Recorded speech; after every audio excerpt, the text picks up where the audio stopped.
નમસ્કાર. આજે આપણા સાથે એક એવા વ્યક્તિ છે કે જે પડદા પાછળ રહીને પણ પબ્લિક સુધી એકદમ ક્લિયરલી અને ઇમ્પેક્ટફુલ મેસેજ પહોંચાડે છે. મીડિયા જગતમાં કોઈ કોમ્યુનિકેશન કરવાનું હોય, કોઈ સ્ટ્રેટેજી કરવાની હોય કે પછી ઓપોઝિશન પાર્ટીને જવાબ દેવાનો હોય, તો એક જ માસ્ટરમાઇન્ડ યાદ આવે છે, જે છે બીજેપીના in charge, media in charge Shri Prashantbhai વાળા. હેલો સર, પહેલા તો તમારું ખૂબ ખૂબ સ્વાગત છે રેડિયો રાજકોટ પર. ધન્યવાદ સર. જે આ મીડિયા ઇન્ચાર્જનું તમારું એક પોસ્ટ છે, તો એમાં રોજની કઈ ચેલેન્જ આવતી હશે? એઝ અ મીડિયા જગતમાં તો તમને ખબર છે કે બહુ ચેલેન્જીસ આવતા હોય છે, તો તમે કેવી રીતે આ ચેલેન્જને જોવો છો? એટલે કોઈ પણ રાજકીય પાર્ટી હોય, એ રાજકીય પાર્ટી અને મીડિયા એ આમ તમે જુઓ ને તો સિક્કાની બે બાજુ છે. યસ. બંનેને એકબીજા વગર ચાલતુંય નથી અને બંનેને પાછું રોજ સવારે ઉઠીને એકબીજા સાથે જ કંઈક વાંધો પડે અને છતાં સાથે જ રહેવાનું છે. એટલે રાજકીય પાર્ટી અને મીડિયાના સંબંધો એવા છે કે રોજ સવારે ઉઠી અને એકબીજા સાથે વાતો ન કરે તો ચાલે નહીં. પરંતુ મીડિયાનો જે રોલ છે, એ મીડિયાનો રોલ છે કે સમાજ સુધી પોઝિટિવ સારી વાતો પહોંચાડવી. યસ. સમાજમાં શું સારી ઘટનાઓ બને છે, એ ઘટનાઓ વિશે વધુ ને વધુ લોકોને માહિતી પહોંચે, તો એ મીડિયાનું કામ છે ન્યૂઝ આપવાનું. પણ કેવા ન્યૂઝ? તો પોઝિટિવ ન્યૂઝ વધારે ને વધારે પહોંચે. તો મીડિયાનો એક રીતે તમે રોલ જુઓ તો મીડિયા પણ અલ્ટિમેટલી તો શેના માટે કામ કરે છે? નેશન બિલ્ડિંગ માટે. અલ્ટિમેટલી ગોલ તો બધાનો એક જ છે કે આપણે સારો દેશ બનાવવો છે, આપણે સારું ગુજરાત બનાવવું છે, આપણે પોઝિટિવ વાતાવરણ ઊભું કરવું છે. અને પ્રધાનમંત્રી નરેન્દ્રભાઈ મોદીજીએ જે આપણને સૌને વિઝન આપ્યું છે, વિકસિત ભારત 2047. તો વિકસિત ભારત 2047 એટલે શું? તો એમાં એક એવા આદર્શ સમાજની કલ્પના. દેશ તો આર્થિક પ્રગતિ કરશે, એના માટે હમણાં બજેટ આવ્યું નિર્મલા સીતારામનજીનું. તો એ બજેટમાં પણ જે રોડમેપ છે એ 2047નો રોડમેપ છે આ બજેટ. કે અત્યારથી એના ઉપર સરકારે કામ ચાલુ કરી દીધું છે, પોલિસી મેકિંગનું કામ ચાલુ કરી દીધું છે. એનું ઇમ્પ્લિમેન્ટેશન પણ આપણે જોયું છેલ્લા 11 વર્ષમાં. દેશની ઇકોનોમી જે એક સમયે 2014 પહેલાનું તમે જુઓ તો 2014 પહેલા ભારતીય અર્થતંત્ર ફ્રેજાઇલ 5 ઇકોનોમી, એટલે કે વિશ્વની સૌથી નબળી 5 ઇકોનોમીમાં ભારતીય અર્થતંત્ર હતું. એને બદલે 11 જ વર્ષમાં દેશનું વિશ્વનું સૌથી મોટું 4થા નંબરનું અર્થતંત્ર એ આપણો દેશ બની ગયો છે. એટલે પોલિસી બને છે, ઇમ્પ્લિમેન્ટેશન પણ થાય છે. હવે માત્ર સરકાર એક જ પ્રયત્ન કરે એટલું પણ પૂરતું નથી. જો આપણે દેશને વિકસિત બનાવવો હોય, પૂર્ણ વિકસિત બનાવવો હોય, તો નાગરિક તરીકે મારી, તમારી, આપણા બધાની ફરજ છે. આપણે પણ એમાં સહભાગી થઈને શું કરી શકીએ? તો એમાં મીડિયાનો રોલ અગત્યનો છે. બીજું કે અમે રાજકીય પાર્ટીના કાર્યકર છીએ, ભારતીય જનતા પાર્ટીના કાર્યકર છીએ, તો ભાજપનું પણ મુખ્ય કામ શું છે? ભાજપના કાર્યકર તરીકે પણ અમારો બધાનો મુખ્ય રોલ તો એ જ છે કે ભારત બનાવવું, વિકસિત ભારત બનાવવું. ચૂંટણીઓ તો આવશે જાશે, ચૂંટણીઓ લડીએ જીતીએ, એ એક રૂટીન પ્રક્રિયા છે. પરંતુ ભારતીય જનતા પાર્ટીના એક કાર્યકર તરીકે ચૂંટણી લડવી ને જીતવી એ ક્યારેય અમારો અલ્ટિમેટ ગોલ નથી. અમારા દરેક કાર્યકર્તાનો અલ્ટિમેટ ગોલ છે કે ભારતને વિકસિત ભારત બનાવવું. ભારત છે વિશ્વ ગુરુ બને, એ દિશામાં કામ કરનારી આ પાર્ટી છે. તો મીડિયા સાથેનો પણ અમારો જે વ્યવહાર છે, એમાં પણ અમારું કાર્ય એ જ છે કે દેશમાં જે કંઈ સારી ઘટનાઓ બને, પાર્ટીના કાર્યકરો દ્વારા જે કંઈ સારા કાર્યો થાય, ભારતીય જનતા પાર્ટીની કેન્દ્ર સરકાર, રાજ્ય સરકારના જે સારા કાર્યો થાય, એ મીડિયાના માધ્યમથી લોકો સુધી પહોંચાડવું. તો એ અમારો રોલ છે. તો મીડિયાનું પણ આ જ કામ છે. અને હવે તો હું ઘણીવાર મીટિંગમાં પણ કહેતો, આજે જ ઇન્ફ્લુએન્સર મીટ હતી તો એમાં પણ મેં વાત કરી કે ભાઈ હવે મીડિયા એટલે કઈ માત્ર કોઈ એકાદ બે મીડિયા હાઉસ કે ન્યૂઝપેપર પૂરતું મીડિયા સીમિત નથી. અત્યારે મીડિયા ઇઝ એવરીવેર. એટલે દરેક સિંગલ માણસ પણ મીડિયા જ છે. કારણ કે અત્યારે હવે સોશિયલ મીડિયાનો જે જમાનો છે, તો ઇન્ડિવિડ્યુઅલ ઇન્ફ્લુએન્સર તમે જુઓ કેટલું સરસ કામ કરે છે. એવા કેટલા બધા મોટિવેશનલ ઇન્ફ્લુએન્સર્સ છે કે જેના મિલિયન્સમાં ફોલોઅર્સ છે. અને અલ્ટિમેટલી એ પણ કામ શું કરે છે? નેશન બિલ્ડિંગનું જ કામ કરે છે. તો કોઈ પણ રીતે આપણા બધાનો સંયુક્ત ગોલ એ હોવો જોઈએ કે વિકસિત ભારત 2047નું વિઝન જે નરેન્દ્રભાઈ મોદીએ આપ્યું છે એ વિઝનમાં આપણે શું કરી શકીએ. ભલે નાનું એવું કાર્ય હોય પણ એ ખિસકોલી કાર્ય પણ આપણે કરતા રહેવું જોઈએ. જેમ કે ઇલેક્ટ્રિક વ્હીકલ્સ માટે પોલિસી બનાવી, આજથી તમે 14-15 વર્ષ પહેલા વિચારો તો ખાલી માત્ર વાતો થતી, અને આપણે પણ છાપામાં વાંચતા, ક્યારેક ટીવીમાં જોતા કે બેટરી વાળી ગાડી આવશે ને બેટરી વાળા 2 વ્હીલર આવશે, ત્યારે આપણને નવાઈ લાગતી કે ઓહો આવું કઈ શક્ય થોડું બનશે કે બેટરી વાળી મોટર આવે. હાલો સ્કૂટર તો કદાચ માનીએ, પણ બેટરી વાળી કાર આવે એવું આપણે માનતા નહોતા. પણ ગવર્મેન્ટનો પૂરેપૂરી ઈચ્છા શક્તિ હતી કે આ દિશામાં આપણે આગળ વધવું છે. તો આજે તમે જુઓ કે સિંગલ ચાર્જમાં 600 કિલોમીટર 800 કિલોમીટર ચાલે એવી કાર ને એવી બેટરી પણ અવેલેબલ છે, અને લોકો વાપરતા પણ થઈ ગયા, ચાર્જિંગ સ્ટેશન પણ વધતા જાય છે.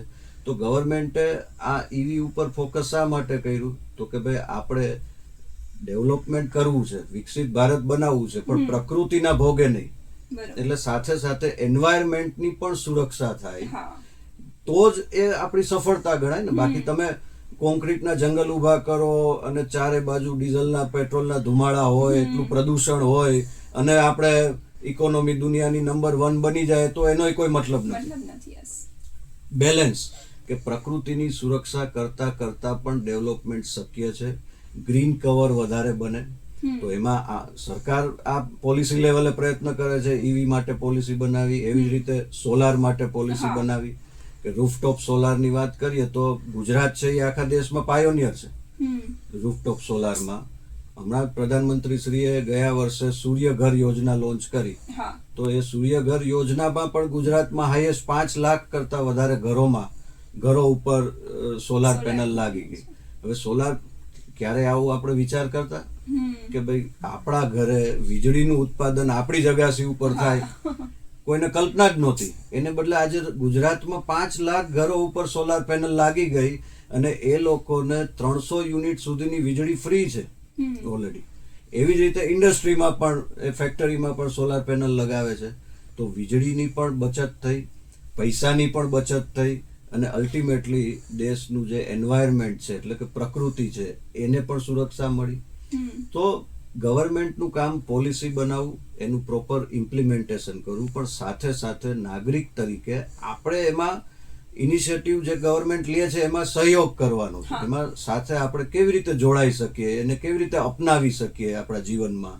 હવે સ્વચ્છતા માટે પ્રધાનમંત્રી શ્રી પોતે ઝાડુ લઈ અને સફાઈ અભિયાનનો પ્રારંભ કરાવે, તો પછી દેશના નાગરિક તરીકે આપણે એ અભિયાનને ઉપાડી લઈએ અને આપણે આપણા ઘરથી જ શરૂઆત કરીએ.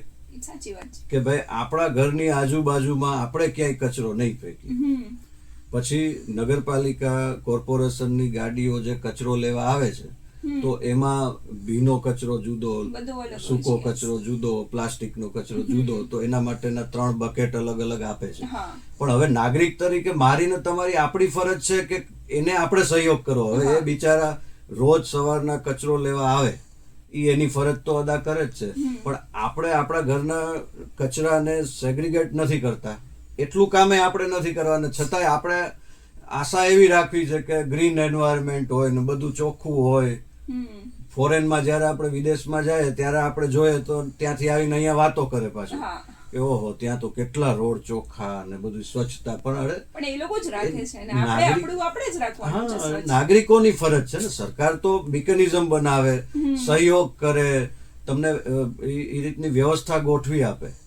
તો દરેક નાગરિકની પણ ફરજ છે, અને તો જ ખરા અર્થમાં વિકસિત ભારત કહેવાય ને. વિકસિત ભારત એટલે માત્ર આપણે ઇકોનોમિકલ પેરામીટરમાં નંબર 1 બનીએ એટલું પૂરતું નથી. તો એ દિશામાં પણ સરકારે ખૂબ સારું કામ કરે છે, અને આપણે પણ એમાં જોડાવવું જોઈએ. સર, જેમ તમે વાત કરી કે અત્યારે સોશિયલ મીડિયાનો ટ્રેન્ડ ચાલી રહ્યો છે, અને તમે જેમ કીધું એમ કે કોઈ પણ ન્યૂઝ હોય છે તરત જ આમ ફેલાઈ જતા હોય છે, તરત જ ઇન્ફ્લુઅન્સ થઈ જતા હોય છે. પણ ક્યારેક એવું થતું હોય છે કે જે ખોટા સમાચાર હોય છે કે જ્યારે આપણે કહેવાય ને કન્ફર્મ નથી કર્યું હોતું કે જે એ સાચું છે કે નથી, તો એ જે વધારે ફોરવર્ડ થાય છે કે વધારે ફેલાય છે કે જે ન ફેલાવા જોઈએ, તો એના માટે આપણે શું ધ્યાન રાખવું જોઈએ? હાલે એમાં પણ તમે જુઓ કે ફેક નરેટિવ્સ, જેને અમારી મીડિયાની ભાષામાં એને ફેક નરેટિવ્સ કહે, બરાબર. તો ફેક નરેટિવ્સ છે ને એ પણ એક જાતનું પ્રદૂષણ છે. યસ, એ વૈચારિક પ્રદૂષણ છે. હા. તો એનાથી પણ બચવું પડે, કારણ કે જો વૈચારિક પ્રદૂષણ પણ જો વધે તો પણ આપણે ભલે બીજી રીતે ગમે એટલા ડેવલપ થઈ ગયા પણ નૈતિકતા જ મરી જાય, ખોટી દિશામાં આપણે આગળ વધીએ. પણ એવો એક વર્ગ છે કે જે સતત આ આખું જે ડેવલપમેન્ટ પ્રક્રિયા છે એને ડિસ્ટર્બ કરવાની કોશિશ કરે છે. એવું એવો વર્ગ છે જ ઓલરેડી કે એનું હિત જ એમાં છે કે કેમ કરીને ભારતનું ડેવલપમેન્ટ અટકાવવું, ભારતને ભારત બનતા અટકાવવું. કારણ કે આ જે આખી યાત્રા છે એ ઇન્ડિયાથી ભારતની યાત્રા છે. તો ભારતીય સંસ્કૃતિ, આપણી સનાતન સંસ્કૃતિ, એ સંસ્કૃતિ સાથે આજના યુવાનો જોડાય, એ એક વર્ગ એવો છે કે એને ગમતું નથી ને એટલા માટે આવા બધા ફેક નરેટિવ્સ સોશિયલ મીડિયાના માધ્યમથી એ લોકો જનરેટ કરે. હું તો એવું કહીશ કે આ લોકો ખરેખર દેશ વિરોધી કામ કરે છે. અને હવે એને રોકવા કઈ રીતે? તો એના માટે પણ સરકારે મિકેનિઝમ બનાવ્યું છે. તમે બ્રોડકાસ્ટિંગ મિનિસ્ટ્રી છે, એમની વેબસાઇટ છે, અમુક એવી એપ્લિકેશન્સ છે કે જ્યાં તમે એ કોઈ ન્યૂઝનો ફોટો કે ન્યૂઝ એમાં મૂકો તો એમાં જે સાચું શું છે એ તમને બતાવે કે ભાઈ આ ફેક છે, આ ખોટા ન્યૂઝ છે ને આ સાચા ન્યૂઝ છે. તો સરકારે પ્લેટફોર્મ બનાવી દીધું, પણ હવે ઉપયોગ તો આપણે કરવાનો છે ને. પણ આપણે એ રીલ્સમાં કે વોટ્સએપમાં કોઈ પણ ન્યૂઝ આવે એટલે આપણે ન્યૂઝ આખા વાંચતા પણ નથી, સીધું એને ફોરવર્ડ કરી દઈએ. તો એ આપણી ભૂલ છે. તો આપના માધ્યમથી, રેડિયો રાજકોટના માધ્યમથી હું રાજકોટની જનતાને પણ વિનંતી કરું છું કે મહેરબાની કરીને આવા ખોટા ન્યૂઝ, જે અફવાઓ ચાલે છે, ફેક નરેટિવ્સ ચાલે છે, એમાં આપણે પણ ભોગ ન બનીએ અને એ ન્યૂઝને ફેલાવતા અટકાવીએ. હવે માનો કે આપણા મોબાઈલમાં કોઈ એવા ખોટા ન્યૂઝ આવે છે, અને હું તો એમ કહું છું કે ખાલી ખોટા ન્યૂઝ નહીં, એનાથી પણ આગળ ભલે ન્યૂઝ સાચા હોય પણ નેગેટિવ ન્યૂઝ જો હોય એને પણ ન ફેલાવા જોઈએ. એવા ઘણા બનાવો બનતા હોય સમાજમાં. તો એવા નેગેટિવ ન્યૂઝ પણ આપણા વોટ્સએપમાં આવે તો આપણે ત્યાં ડિલીટ મારી દેવાય, આગળ વધતા જ અટકાવી દઈએ કે આપણે શું કામ ભાઈ ખોટી નેગેટિવ વાત ફેલાવી, ખોટા ન્યૂઝ શા માટે ફેલાવા. તો દરેક નાગરિકની ફરજ છે કે આપણે કોઈ પણ ન્યૂઝ આવે વોટ્સએપમાં કે સોશિયલ મીડિયામાં તો એને પહેલા આપણે 2 વાર ચેક કરીએ, વાંચીને થોડા અટકીએ, વિચારીએ. ને આપણે જો ખાલી અટકીને વિચાર કરીએ ને તોય આપણને ખબર પડી જાય કે આ ખોટું છે, પણ આપણે વિચારવાનું છોડી દીધું. તો એ ઇનિશિયેટિવ આપણે જ લેવો પડે. ન્યૂઝ આવે એ પહેલા જોઈએ, સમજીએ, વિચારીએ, પછી જરૂર પડે તો એવી એપ્લિકેશન છે, વેબસાઇટ છે, એમાં આપણે સર્ચ કરીને ચેક કરીએ કે આ સાચું છે કે ખોટું, અને એને ફેલાવતા અટકાવીએ. એ પણ જવાબદારી આપણા બધાની છે. કારણ કે હવે અત્યારે કેવું છે કે આઝાદી પહેલાની જો આપણે વાત કરીએ તો આઝાદી પહેલા આપણું લક્ષ્ય એક જ હતું કે ગમે તેમ કરીને દેશને આપણે આઝાદ કરવું છે. તો એના માટે આપણા લાખો યુવાનોએ બલિદાન આપ્યા, દેશના માટે ફાંસીના માચડે ચડી ગયા, દેશને આઝાદ કરવા માટે. હવે આઝાદી તો મળી ગઈ, પરંતુ આઝાદી પછી હવે ખરા અર્થમાં જો આપણે ભારત બનાવવું હોય, ખરા અર્થમાં આપણે વિકસિત ભારત બનાવવું હોય તો આપણે દેશ માટે જીવવાની જરૂર છે. આપણે કોઈ પણ કામ કરીએ એમાં સૌથી પહેલા દેશનો વિચાર, રાષ્ટ્રનો વિચાર કે ભાઈ હું આ કાર્ય કરીશ તો એ મારા દેશ માટે યોગ્ય છે કે નથી. જો એ વિચાર કરશું તો આપણે અટકી જશું. પણ અત્યાર સુધી આ બાબતે કોઈ ગંભીર ચિંતા ક્યારેય કરી નથી, અને એના પરિણામે તમે જુઓ કે આઝાદી પછી દેશ આઝાદ તો થઈ ગયો, પણ એ પછીના 70 વર્ષ સુધી પણ આપણા દેશનું અર્થતંત્ર, આપણા દેશનું કૃષિ ક્ષેત્ર, આપણા દેશનું ઉદ્યોગ ક્ષેત્ર, એ બધામાં જે રીતનું ડેવલપમેન્ટ થવું જોઈએ, ઇવન શિક્ષણ ક્ષેત્રે પણ એ ન થયું. ક્યાંક ને ક્યાંક આપણે ડિપેન્ડન્ટ છીએ બીજા કન્ટ્રી પર. તો જેમ આપણે પ્રધાનમંત્રી સાહેબે જે કહ્યું છે કે આત્મનિર્ભર ભારત, તો એ કેવી રીતે આગળ આપણે ઇનિશિયેટિવ લેવું જોઈએ? કે મતલબ કે જે પ્રધાનમંત્રીએ જે કીધું છે કે આત્મનિર્ભર બનો, તો એ ક્યાંક આપણે બની નથી શકતા કે ક્યાંક આપણે ચૂકી જઈએ છીએ, તો તેના માટે શું કરવું જોઈએ? એટલે આત્મનિર્ભર ભારત અભિયાન કે આત્મનિર્ભર ભારતનો સંકલ્પ જે છે એ સૌથી પહેલા તો આપણે સમજવું પડે કે ભાઈ આત્મનિર્ભર એટલે શું. આત્મનિર્ભરનો બીજો શબ્દ સિનોનિયમ્સ એનો આપણે જોઈએ તો સ્વનિર્ભર, એટલે સ્વની વાત છે. તો હવે ચાહે ઇકોનોમીની વાત હોય, એટલે કે અર્થશાસ્ત્રની વાત હોય, ઉદ્યોગની વાત હોય, કે ચાહે આધ્યાત્મ જગતની વાત હોય, દરેકની શરૂઆત છે ને એ સ્વથી થાય. એટલે કે પેલા તમે સ્વને ઓળખો. તો આપણે ભારતના સંદર્ભમાં જો આત્મનિર્ભર ભારત બનાવવું હોય તો પેલા આપણે ભારતને ઓળખવું પડે, ભારતના સ્વને જાણવું પડે, એટલે કે ભારત બોધ. તો ભારત શું હતું? તો ભારત તો આજથી 5000 વર્ષ પહેલા આત્મનિર્ભર હતું. આપણા દેશમાં એ પ્રકારની સંસ્કૃતિ હતી, એ પ્રકારનું અર્થતંત્ર હતું, અને એટલા માટે જ આપણા દેશ માટે એવું કહેવાતું કે જહાં ડાલ ડાલ પર સોને કી ચિડિયા કરતી થી બસેરા વો ભારત દેશ था मेरा. આખા વિશ્વમાં ભારતીય અર્થતંત્ર સૌથી વધારે મોટું અર્થતંત્ર હતું ને એટલા માટે જ તમે જુઓ સમૃદ્ધ અર્થતંત્ર હતું કે વિદેશીઓ આક્રાંતાઓ એક પછી એક બધા ભારતમાં આવ્યા. શા માટે? અહીંયા સમૃદ્ધિ હતી એટલે લોકો અહીંયા આવ્યા. કેટલી બધી વસ્તુઓની શોધ ભારતે કરી છે. તમે ખાલી વહાણવટા બંદરો એનો અભ્યાસ જો કરો પુરાતન કાળનો, તો આપણું લોથલ, ધોળાવીરા, ખંભાતનો અખાત, ખંભાતનું બંદર, સુરતનું બંદર, સંજાણ બંદર, આવા કેટલા, આપણા ગુજરાતની વાત કરીએ એવી જ રીતે મહારાષ્ટ્રમાં, કેરલામાં, ત્યાંના આપણા બંદરો એવડા મોટા, અને એ સમયે આધુનિક હતા કે આખા વિશ્વનો વેપાર છે એ જહાજો દ્વારા ભારતના બંદરો ઉપરથી થતો. ભારતના મરી મસાલા, તેજાના કાપડ, આપણું ફેબ્રિક, એ બધું ફોરેનમાં જતું અને ત્યાંથી આપણે હીરા જવેરાત કમાઈને લઈ આવતા. એ રીતનું આપણું ત્યારે પણ એવડું મોટું અર્થતંત્ર હતું. શિક્ષણ ક્ષેત્રે વાત કરીએ તો આપણી યુનિવર્સિટી, એ વખતની વિદ્યાપીઠો, વલ્લભી વિદ્યાપીઠ, નાલંદા વિદ્યાપીઠ, તક્ષશિલા વિદ્યાપીઠ, તો આ બધી વિદ્યાપીઠોમાં વિદેશીઓ ત્યારે ભણવા આવતા ભારતમાં. તો એ આપણો સ્વ છે. તો આપણે તો ત્યારે આત્મનિર્ભર હતા. પણ દુઃખ એ વાતનું છે કે કાળક્રમે ધીરે ધીરે અહીંયાની સમૃદ્ધિ જોઈ અને વિદેશી આક્રાંતાઓ અહીંયા લૂંટવાના ઈરાદે આવતા ગયા. અને આવીને એણે અહીંયા જોયું કે ભાઈ જો આપણે આ ભારતની સમૃદ્ધિને લૂંટવી હોય, કે અહીંયા આપણે રાજ કરવું હોય, તો અહીંયાની જે સંસ્કૃતિ છે, કલ્ચર છે, એને તોડો, ડિવાઈડ એન્ડ રૂલ. તો એના માટે એ લોકોએ શું કર્યું? જ્ઞાતિ, જાતિ, ધર્મ વચ્ચે ભાગલા પડવાની શરૂઆત કરી. અને એના લીધે આપણે જ્ઞાતિ જાતિના વાળામાં બંધાતા ગયા, એટલે આપણે છૂટા પડતા ગયા. એનો એ લોકોએ લાભ લીધો, અને એમ કરતા કરતા આપણે ગુલામીની ગરતામાં ધકેલાઈ ગયા. કારણ કે આપણે સ્વ ભૂલી ગયા. પછી દેશ આઝાદ થયો, આઝાદીની લડત થઈ. આઝાદીની ચળવળમાં પણ તમે જુઓ તો ગાંધીજીએ પણ નારો શું આપ્યો હતો? સ્વદેશી અપનાવો. તો ત્યાં પણ સ્વની વાત આવી.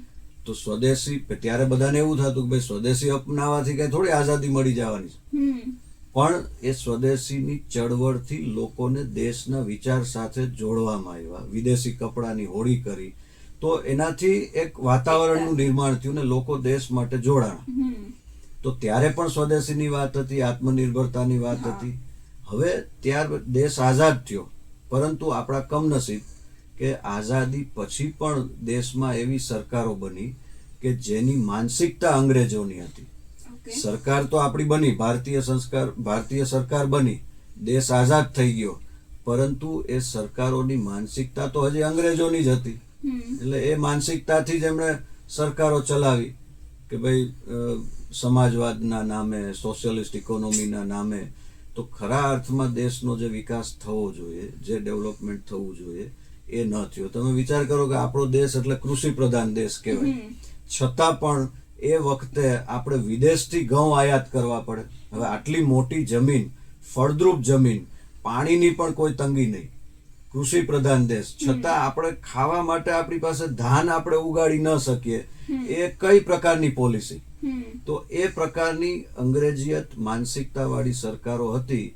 તો એને જે પોલિસી બનાવી, એ પોલિસીમાં વન સાઇડેડ પોલિસી બનાવી. એટલે આ દેશના આત્માને ઓળખીને નીતિઓ ન બની, આ દેશની જે ચિતિ છે એને સમજીને નીતિઓ ન બની. એના લીધે આપણા આઝાદી પછીના 70 વર્ષ આમ જોઈએ તો ફેલ ગયા. હવે 2014 થી નરેન્દ્રભાઈ મોદીની સરકાર કેન્દ્રમાં આવી તો એમનું વિઝન છે, અને જ્યારે 2014માં નરેન્દ્રભાઈ મોદીએ પ્રધાનમંત્રી તરીકે શપથ લીધા ત્યારે બ્રિટનના એક સૌથી જૂના અંગ્રેજી અખબારમાં હેડલાઇન આવી હતી કે હવે ખરા અર્થમાં ભારત આઝાદ થયું. કારણ કે એ લોકોને ખબર હતી કે આ આઝાદી તો મળી ગઈ પણ માનસિકતા અંગ્રેજોની જ છે. તો એને હેડલાઇન બનાવી કે હવે ખરા અર્થમાં ભારત આઝાદ થયું, એટલે કે ભારતીય વિચાર સાથેની હવે સરકાર આવી કે હિન્દુ સંસ્કૃતિ, સનાતન સંસ્કૃતિ, ભારતીય સંસ્કૃતિ એને સમજીને એને અનુરૂપ હવે સરકાર આવી છે. અને આપણે 11 જ વર્ષમાં જોયું 2014થી અત્યાર સુધીમાં. અને એમાં આત્મનિર્ભર ભારતની વાત, એટલે કે દરેક ક્ષેત્રે જો આપણે આત્મનિર્ભર બનતા જાશું તો ધીરે ધીરે ધીરે આપણે જે નંબર 1 ઇકોનોમી બનાવી છે એ તો જ શક્ય બનશે. અને વિશ્વના દેશો પણ આપણી પાસે ક્યારે આવે કે જ્યારે પહેલાં તો આપણે આપણું ઘરેલું ઉત્પાદન વધારીએ, મેન્યુફેક્ચરિંગ બેઝ વધારીએ, આપણે સક્ષમ થાય, એટલે ઓટોમેટિક દુનિયાના દેશોને આપણી જરૂર પડવાની એને આવવું જ પડશે. તો એના માટે આ કન્સેપ્ટ છે. અને આ આત્મનિર્ભર ભારત એ અત્યારનું નથી. 2014થી મોદી સાહેબ આના માટેના પ્રયત્નો ચાલુ કર્યા, પોલિસી બનાવી. મેક ઇન ઇન્ડિયા છે એ શું છે? એ આત્મનિર્ભર અભિયાનનો ભાગ જ છે. પછી સ્ટાર્ટઅપ ઇન્ડિયા છે, સ્ટેન્ડઅપ ઇન્ડિયા છે. તો આ પણ આત્મનિર્ભર ભારતની જ પોલિસી છે.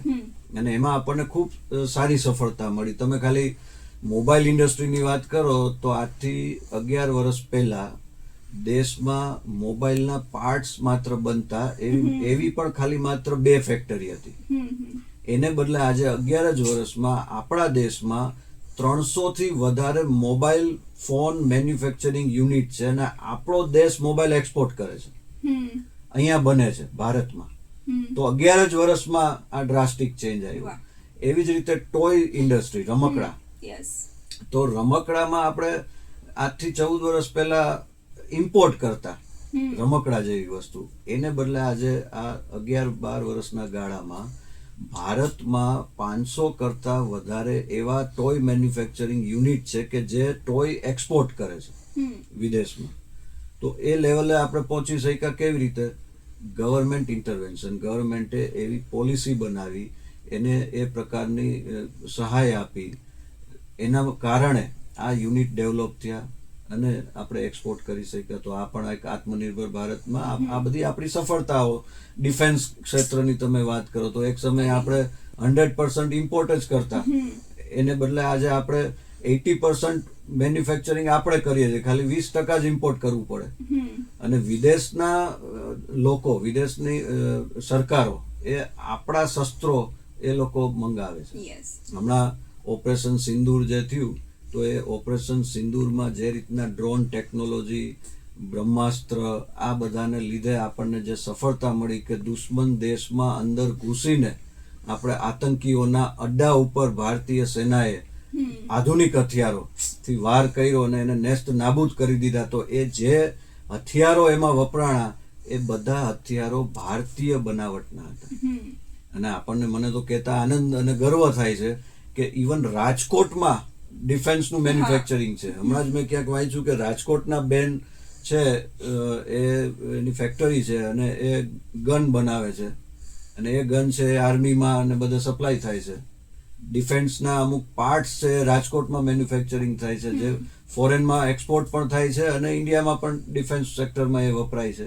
સ્પેસ ટેકનોલોજીમાં આજે સ્પેસમાં ભારતમાં 300 કરતા વધારે સ્પેસ સ્ટાર્ટઅપ છે. બીજા બધા સ્ટાર્ટઅપ તો જુદા, પણ માત્ર ને માત્ર સ્પેસ રિલેટેડ કામ કરતા હોય એવા મોર દેન 300 સ્ટાર્ટઅપ્સ ઇન્ડિયામાં છેલ્લા 11 વર્ષમાં છે. તો ટેકનોલોજી ક્ષેત્રે પણ આપણે આત્મનિર્ભર બનતા જઈએ છીએ, ડિફેન્સ ક્ષેત્રે પણ આત્મનિર્ભર બનતા જઈએ છીએ. પછી ફાર્માની વાત આવે તો હમણાં આ જે બજેટ નિર્મલા સીતારામનજીએ જે જાહેર કર્યું, તો એમાં બાયોશક્તિ એક યોજના, બાયોશક્તિ ફાર્મા, એ આખો એક યોજના છે.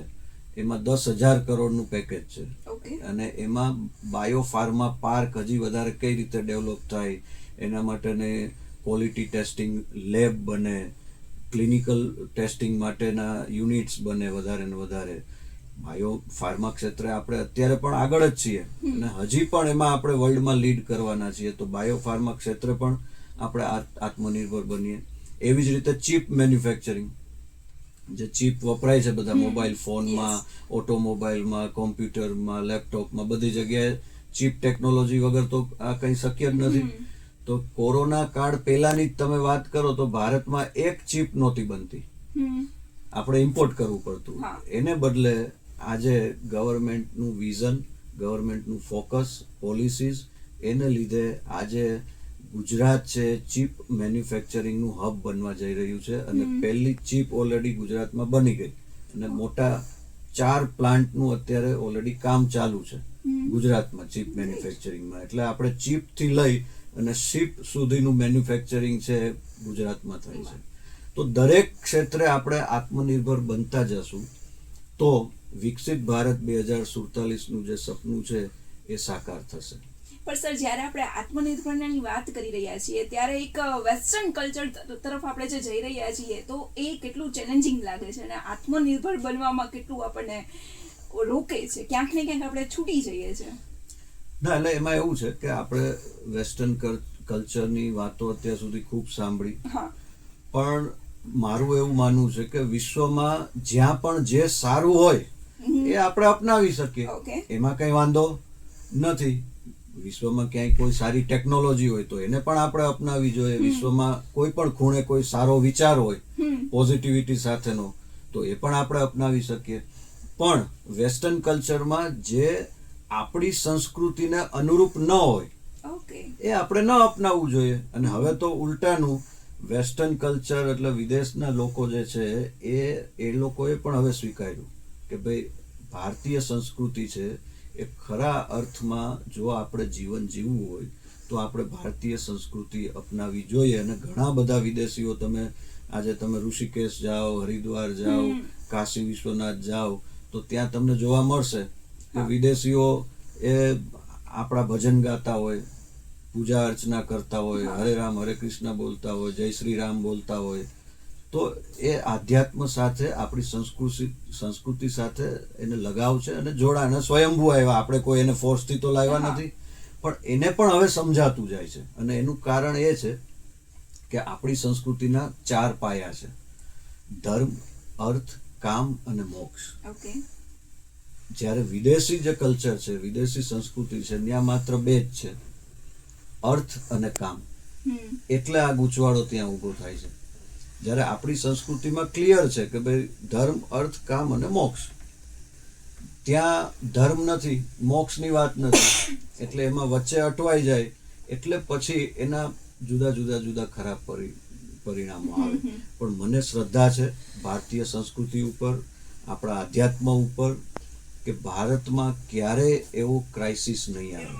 એટલા માટે કે ભારતમાં જેટલા પણ ધર્મ સંપ્રદાયો, ધર્મગુરુઓ છે એ ખૂબ સારું, ખૂબ મોટું કામ કરે છે. અને આજના યુવાનો તમે જુઓ કે અત્યારે ભજન ક્લબિંગના કાર્યક્રમ થાય છે. સાચી વાત. તમે પણ ક્યાંક ને ક્યાંક યુવાનો એમાં જતા હશો. હમણાં ગાંધીનગરમાં જ ગિફ્ટ સિટીમાં જ ત્યાં ભજનનો કાર્યક્રમ હતો, પણ એનું રૂપ કદાચ વેસ્ટર્ન હોઈ શકે, વેસ્ટર્ન વાજિંત્ર, આપણા ભારતીય વાજિંત્રો, એનું કોમ્બિનેશન હોય, પણ એમાં આપણા જૂના બધા જે ભજનો છે એ ભજનો જ એની ઓરિજિનલ ભાષામાં, ઓરિજિનલ લયથી, આધુનિક મ્યુઝિક સાથે ભજનો ગવાય અને એમાં યુવાનો નાચતા હોય. એ દ્રશ્યો મેં જોયા છે અને આપણને દરેક જગ્યાએ જોવા મળે. ગાંધીનગર, અમદાવાદ, બેંગ્લોર, બોમ્બે, યુવાનો કે જે કોઈ રોકસ્ટાર આવે અને જે કોન્સર્ટ હોય એ રીતનો માહોલ ભજન ક્લબિંગના કાર્યક્રમોમાં હોય છે. તો એ શું છે? એ જ આપણી તાકાત છે, આપણી સંસ્કૃતિની તાકાત છે. એટલે વેસ્ટર્ન કલ્ચરની ખરાબીઓનો મને કોઈ ડર લાગતો નથી. આપણા રાષ્ટ્રના આધ્યાત્મમાં, આપણી સંસ્કૃતિમાં એ તાકાત છે અને આપણા યુવાનોએ એને ઓળખી લીધી છે. આજના યુવાનો આધ્યાત્મિકતા સાથે જોડાઈ ગયા છે અને હું તો એવું કહીશ કે આજના યુવાનો પણ પ્રખર દેશપ્રેમી છે. તમે જુઓ કે મારા ઘરમાં જ મારો નાનો દીકરો હોય તો એ ક્યાંક કચરો કોઈને નાખતા જુએ ગાડીમાંથી તો એ રોકશે કે નહીં, આપણે અહીંયા રોડ ઉપર કચરો ના નખાય. તો આપણે પૂછીએ કે કેમ ન નખાય, તો કે નહીં, આપણો આ દેશ ખરાબ થાય, આના માટે આપણે સ્વચ્છતા રાખવી પડે. તો એ સેન્સ છે અને એ ડેવલપ થાય છે.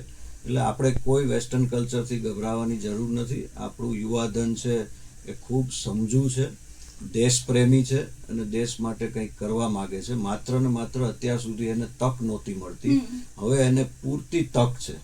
એ પોતાના વિચારો સાથે, પોતાના નવા આઈડિયાઝ સાથે નેશન બિલ્ડિંગમાં એ પોતાનો રોલ છે એ સારી રીતે નિભાવશે. રાજકોટના યંગસ્ટર્સને શું મેસેજ આપવા માંગશો? બસ રાજકોટના યંગસ્ટર્સને એક જ મેસેજ છે કે સૌથી પહેલાં તો યુવાધને વ્યસનથી દૂર રહેવું જોઈએ. કોઈ પણ પ્રકારનું વ્યસન ન હોવું જોઈએ. જેમ સ્વામી વિવેકાનંદજીએ કીધું છે કે ભાઈ આજનો યુવાન જો સશક્ત હશે, મજબૂત હશે, તો જ એ રાષ્ટ્ર છે એ સશક્ત અને મજબૂત બને. એટલે રાજકોટના યુવાનોને મારી નમ્ર અપીલ છે કે આપણે કોઈ પણ પ્રકારનું વ્યસન હોય એનો ત્યાગ કરીએ અને માત્ર ને માત્ર આપણે જે ક્ષેત્રમાં હોઈએ એમાં ફોકસથી આપણે મહેનત કરીએ અને જે કામ કરતા હોઈએ એમાં રાષ્ટ્રનો વિચાર કરીએ અને સ્વની પ્રગતિ સાથે રાષ્ટ્રની પણ પ્રગતિ થશે.